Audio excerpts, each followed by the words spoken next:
രഞ്ജിത്ത് ശ്രീനിവാസൻ വധക്കേസിൽ വിധി പ്രസ്താവിച്ച ജഡ്ജിക്കെതിരെ സമൂഹ മാധ്യമത്തിലൂടെ വധഭീഷണി മുഴക്കിയ പ്രതി പിടിയിലായിരിക്കുന്നു. കോഴിക്കോട് പന്തിരിക്കര ചങ്ങരോത്ത് സ്വദേശി മുഹമ്മദ് ഹാദാണ് പിടിയിലായത്. പേരാമ്പ്രയിൽ പ്രതി ജോലി ചെയ്യുന്ന സ്ഥാപനത്തിൽ നിന്നാണ് പോലീസ് ഇയാളെ പിടികൂടിയത്. പെരുവണ്ണാമൂഴി പോലീസാണ് പ്രതിയെ പിടികൂടിയിരിക്കുന്നത്.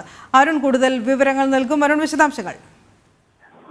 രഞ്ജിത്ത് ശ്രീനിവാസന്റെ വധക്കേസിൽ വിധി പ്രസ്താവിച്ച ജഡ്ജിനെതിരെ സമൂഹ മാധ്യമങ്ങളിലൂടെ വലിയ രീതിയിലുള്ള വിമർശനങ്ങൾ, അതോടൊപ്പം തന്നെ വധഭീഷണി അടക്കമുള്ളവ ഉണ്ടായിരുന്നു. ഈ ഒരു പശ്ചാത്തലത്തിലാണ് സമഗ്രമായ ഒരു അന്വേഷണം പോലീസ് നടത്തിയിരിക്കുന്നത്. ഒരിക്കലും പാടില്ലാത്ത ഒരു സംഭവമായി തന്നെ ഇതിനെ കണ്ടുകൊണ്ട് പോലീസ് മുന്നോട്ട് പോകുന്നു. അത്തരത്തിൽ ഈ ജഡ്ജിനെതിരെ വധഭീഷണി മുഴക്കിയ ഒരാളെയാണ് കോഴിക്കോട് നിന്നും ഇന്ന് പിടികൂടിയിരിക്കുന്നത്.